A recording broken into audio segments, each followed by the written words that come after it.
का कोई भी त्योहार है अगले साल की तुलना में 11 दिन पीछे हट जाता है।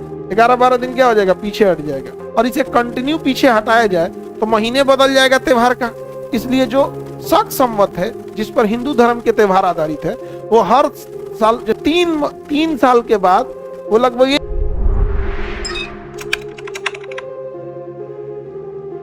लीप ईयर का कॉन्सेप्ट अलग है, वो कैलेंडर पे आधारित है, उसको उससे नहीं है। जो हम लोग जब हम लोग चक्कर लगाते हैं किसी चीज में, तो वो जो कैलेंडर जो पढ़िएगा ना, उसमें हम आपको बता देंगे इसका कॉन्सेप्ट लीप ईयर का, ठीक है। जो 29 का होता है ना फरवरी 4 साल पे, उसको हम बता देंगे, ठीक है। 6 घंटा हर साल एक्स्ट्रा आ जाता है, हर साल 6 घंटा क्या आ जाता है एक्स्ट्रा। तो 4 साल होने के बाद 6 चौको 24, कितना घंटा एक्स्ट्रा आ गया है, 24 घंटा।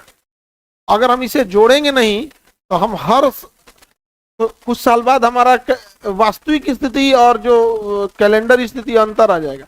इसलिए 4 साल के बाद ना हम उसको मेंटेन करने के लिए क्या करते हैं, एक एक्स्ट्रा दिन जोड़ देते हैं। किसमें, फरवरी में। अब फरवरी में ही क्यों जोड़ा गया, पोप ग्रेगोरी थे एक ईसाई फादर, समझा गया, उन्होंने ही बनाया था इस कैलेंडर को, ग्रेगोरियन कैलेंडर। तो ये ईसाइयों का कैलेंडर है, ग्रेगोरियन कैलेंडर है। मुस्लिम का कैलेंडर है हिजरी कैलेंडर, उनका अलग महीना चलता है, समझ में आ गया कि नहीं आ गया। हिंदी कैलेंडर अलग है, चैत बैसाख जेठ आषाढ़ सावन भादो अगहन पूस माघ, समझे, तो ये सब हिंदी कैलेंडर होता है। आगे बढ़े, जोड़ घटा वाला कैलेंडर में ना देखिए, जैसे हम लोग जो शक संवत भी फॉलो करते हैं ना, शक संवत, उसमें भी ना 3 साल बाद एक एक्स्ट्रा महीना जोड़ दिया था, मलमास। क्या जोड़ दिया था, मलमास जोड़ दिया था, एक्स्ट्रा महीना चला जाता है, क्योंकि 3 साल में एक बार, 3 साल में एक बार। एक्चुअल में क्या होता है कि जो ईसाइयों का कैलेंडर है ग्रेगोरियन कैलेंडर, वो सूर्य पर आधारित है। किस पर आधारित है, और जो मुस्लिम और हिंदू का कैलेंडर है वो किस पे आधारित है, चंद्रमा पर। किस पे आधारित है, चंद्रमा पर।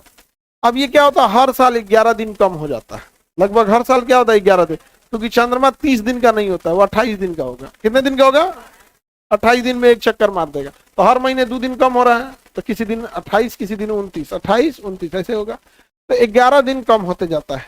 इसलिए देखिएगा कोई भी त्योहार है अगले साल की तुलना में 11 दिन पीछे हट जाता है, 11-12 दिन क्या हो जाएगा, पीछे हट जाएगा। तो कोई त्योहार आप कभी गौर करके देखिएगा, होली इस बार कब था, 4 मार्च को था। अब देखिएगा एक के बाद लास्ट में चल जाएगा, लास्ट मार्च आएगा, फिर 20 मार्च के आसपास आएगा, फिर 11 मार्च के आसपास आएगा, फिर स्टार्ट हो जाएगा, अब फिर यहाँ पे चला जाएगा। तो होता क्या है कि ये हर साल 10-10 दिन क्या होता है, पीछे हटता है। तो अगर हर साल 10-10 दिन पीछे हटने लगेगा और इसे कंटिन्यू पीछे हटाया जाए तो महीने बदल जाएगा त्योहार का। इसलिए जो शक संवत है जिस पर हिंदू धर्म के त्योहार आधारित है, वो हर साल जैसे 10 दिन पीछे हटा, 10 दिन पीछे हटा, 10 दिन पीछे हटा, तो 3 साल के बाद वो लगभग 1 महीना पीछे हट गया। तो 3 साल बाद एक एक्स्ट्रा महीना जोड़ दिया जाता है, उसे कहते हैं मलमास। क्या कहेंगे, ले जो घसका था फिर मेंटेन हो गया, जो घसका था मेंटेन हो गया। हर साल 11 दिन 10 दिन अगर पीछे हट रहा है तो 3 साल बाद लगभग 1 महीना पीछे घसक जाएगा। और इसे कंटिन्यू रहते जाए तो मौसम में बदल जाएगा, होली कहियो ठंडी में चला आएगा, ले भैया हो दिसंबर में होली आया तो खेल चुके लोग, नहीं तो खाली अबीर चलेगा तब ठंडा ज्यादा ना हो जाता है जी। तो 3 साल में क्या जोड़ दिया था, मलमास, तो क्या हो जाता है, मेंटेन हो जाता है। मुस्लिम धर्म में जो हिजरी कैलेंडर है उसमें मलमास का कंसेप्ट नहीं है, कंटिन्यू पीछे आता है, कंटिन्यू पीछे आएगा, हर साल पीछे आएगा। तो एक समय था जब रमजान आता था जून जुलाई में, और जो रोजा रहने वाले थे लोग ना, कड़कड़ा के एकदम उनका हालत खराब हो जाता था, क्योंकि उसमें उनके रोजा में तो पानी भी नहीं पी सकते, समझे।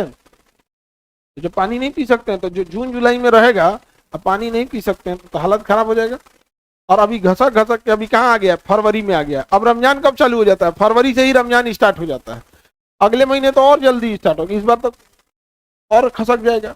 और 2-4 साल बाद 2030 में ऐसा होगा, 2030 में ऐसा होगा कि दिसंबर में चला जाएगा। किसमें चला जाएगा, तो एक ईद मनेगा जनवरी में, एगो ईद मनेगा जनवरी में, अब फिर एगो उसी साल के दिसंबर में ईद आ जाएगा।